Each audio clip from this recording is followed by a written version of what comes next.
اور اگر اللہ تم پر فضل کرے تو اس طرح سے کہ گویا تم میں اس میں دوستی تھی ہی نہیں، افسوس کرتا اور کہتا ہے کہ کاش میں بھی ان کے ساتھ ہوتا تو مقصد عظیم حاصل ہوتا۔ اب جو لوگ آخرت کو خریدتے اور اس کے بدلے دنیا کی زندگی کو بیچنا چاہتے ہیں، ان کو چاہیے کہ اللہ کی راہ میں جنگ کریں،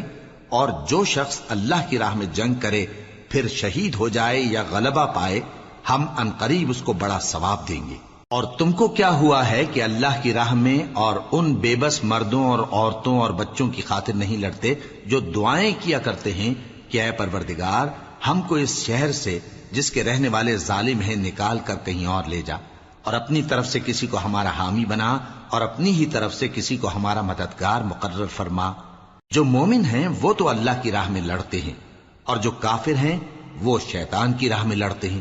سو تم شیطان کے مددگاروں سے لڑو اور ڈرو مت، کیونکہ شیطان کا داؤ کمزور ہوتا ہے۔ بھلا تم نے ان لوگوں کو نہیں دیکھا جن کو پہلے یہ حکم دیا گیا تھا کہ اپنے ہاتھوں کو جنگ سے روکے رہو اور نماز پڑھتے اور زکوٰۃ دیتے رہو، پھر جب ان پر جہاد فرض کر دیا گیا تو بعض لوگ ان میں سے لوگوں سے یوں ڈرنے لگے جیسے اللہ سے ڈرا کرتے ہیں، بلکہ اس سے بھی زیادہ، اور کہنے لگے کہ اے اللہ تو نے ہم پر جہاد جلد کیوں فرض کر دیا؟ تھوڑی مدت اور ہمیں کیوں مہلت نہ دی؟ اے پیغمبر ان سے کہہ دو کہ دنیا کا فائدہ بہت تھوڑا ہے، اور بہت اچھی چیز تو پرہیزگار کے لیے نجات آخرت ہے، اور تم پر دھاگے برابر بھی ظلم نہیں کیا جائے گا۔